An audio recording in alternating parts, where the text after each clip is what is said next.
Robert Friedman should be here from Permanent. Hey, Robert, good to see you again, as always. So Robert is a known, for those of you who've been to conferences, I don't know, we were thinking it's been 5 or 6 conferences, right? Robert has been joined us in person. Yeah, wow. The first one I think was Albuquerque for me.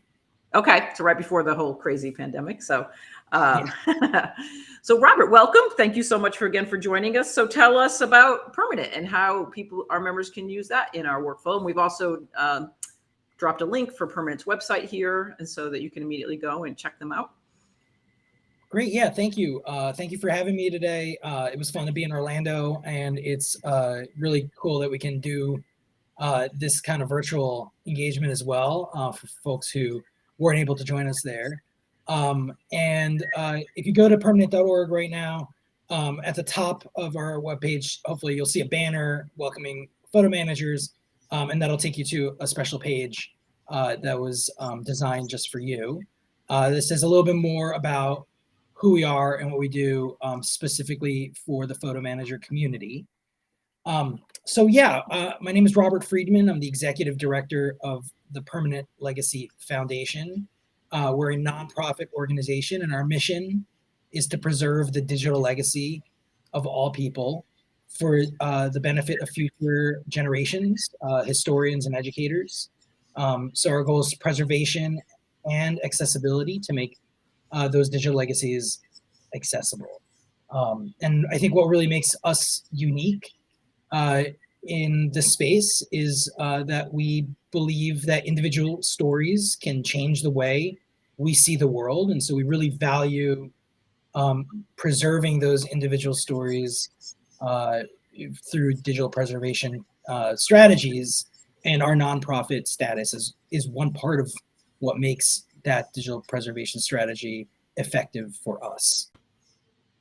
So yeah, I think the thing to kind of, there's sort of 3 maybe main points about Permanent that I think are important for me to share today. One thing that I want y'all to know about the product is that it is very flexible and collaborative. It's possible for photo managers and your clients to create and manage digital archives containing multiple different photo collections, to collaborate with each other, and to transfer ownership of those archives to clients. So if you create one for a client, the transfer process is very simple. You don't have to maintain multiple different accounts. You can manage multiple different clients simultaneously from a single account that belongs to you. And in fact, on an archive, which is where you can have multiple different members, yourself, and then maybe your client's family, all share the same archive. We even have a role that we call manager with the kinds of work that y'all do in mind, the kinds of permissions you need in order to do your work. So it's a very flexible and collaborative platform. But while we're really proud of our user interface and our web application and our mobile apps, and the tools that we've made available to you for you to manage your work, what's under the hood behind the scenes is also really important, and that's really reflected in our commitment to long-term preservation, and that commitment shows up in multiple different ways. For one thing, we store multiple redundant copies of every file. So when you upload something to Permanent, we actually distribute those files on multiple different cloud servers. So we're not tied down to one service provider or one backup institution, which might fail or close, but we always have a copy in multiple different places to make sure we're never subject to, say, like a Twitter takeover type scenario where the new management doesn't share our values anymore around preservation or file storage or integrity or pricing. So we make sure that we're multi-cloud is what we call it. And we're also we also do file format conversions on uploads. So we maintain the original integrity of the original file always. We don't degrade resolution. We don't strip metadata. We don't take away your permissions or your copyright or your licenses.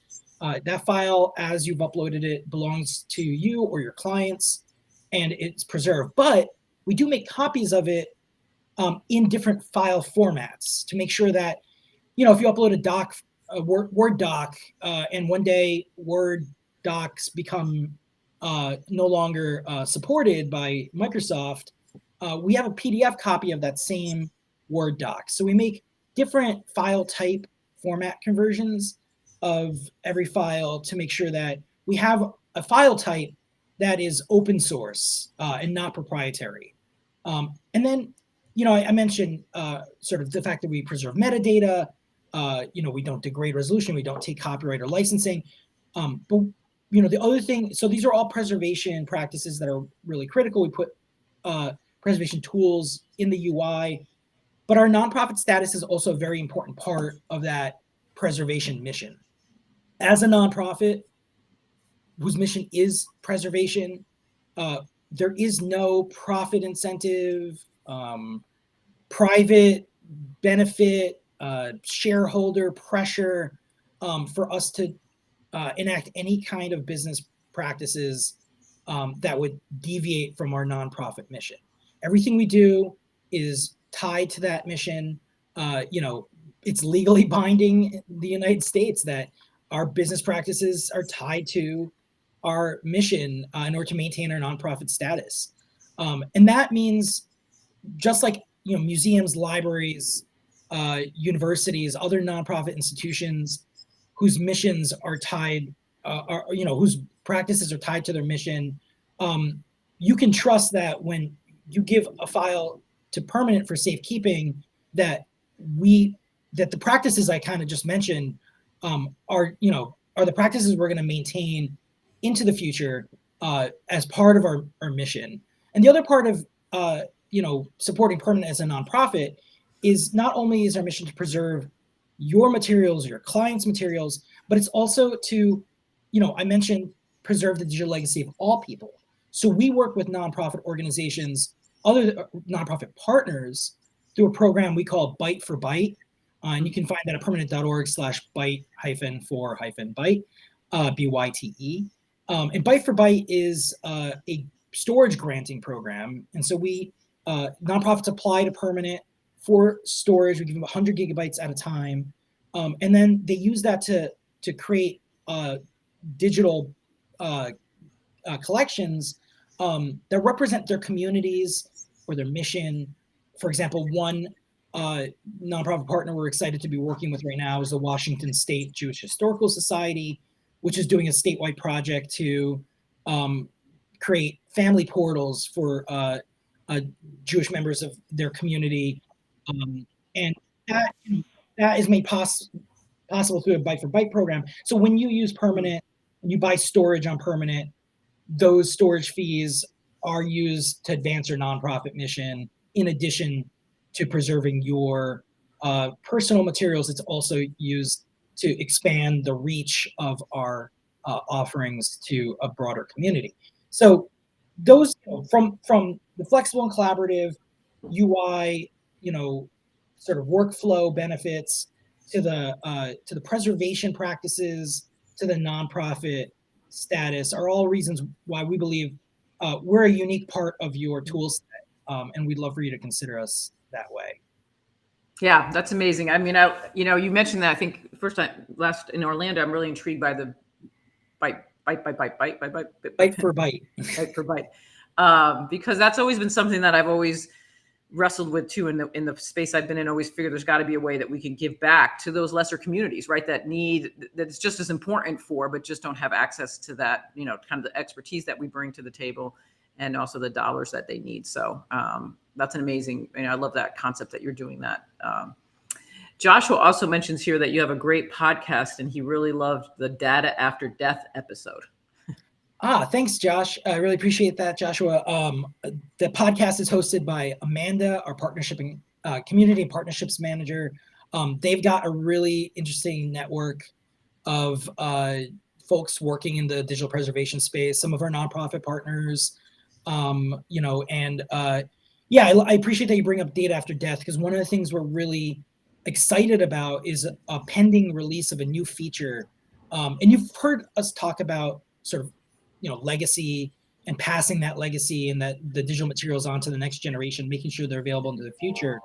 And we're finally releasing a long-awaited feature we call legacy planning. And this is the ability for an archive to set a steward and so a permanent member can set a legacy contact, and the legacy contact would be notifying us at the time of death or incapacitation. And then once we're notified about the death or incapacitation from the legacy steward, we're able to redistribute the materials stored in archives based on designated archive stewards. So if you have multiple different archives, one for your family, one for yourself, one for your business, you can assign a different steward to each of those to inherit those materials at the time of your passing or incapacitation. And so we are really excited about this legacy planning feature. We plan to release it sort of mid-June, at the end of spring, going into the summer. Yeah, that Death and Data After Death episode did touch on some of those aspects that we've kind of incorporated into that feature. So yeah, I'd love y'all should definitely check out the podcast, permanent.org/podcast. And Amanda's done great work with that. All right. So Amanda will also be here, right? With Amanda will be joining us to answer questions for during these networking sessions, correct? Yeah, I believe there's 3 sessions today. Yep. 3 different permanent staff people will be at each one of them. I'll be at the one immediately after this spotlight. I believe Amanda comes in this evening. And then Caitlin, our member success manager, really the person who's answering support or managing the support requests, it will be around in the afternoon. So Caitlin's probably the most technically knowledgeable about the product, and Amanda has some of the best insights on sort of our Bite for Bite program and our community work. And so, yeah, myself, Caitlin, and Amanda in that order today. Great. Yeah, we really appreciate it. And last of all, I guess the main way to go ahead and click on the link so that you'll, we kind of go to the permanent.org, go to their page where they've got a video and things like that so that you can really access the information. And then take time to go and visit Robert and his team at the tables during the networking meeting. So thank you again, Robert, for joining us today. And it's always great to have you with us and see you. Absolutely. Always a pleasure. Thank you, Kathy. Okay.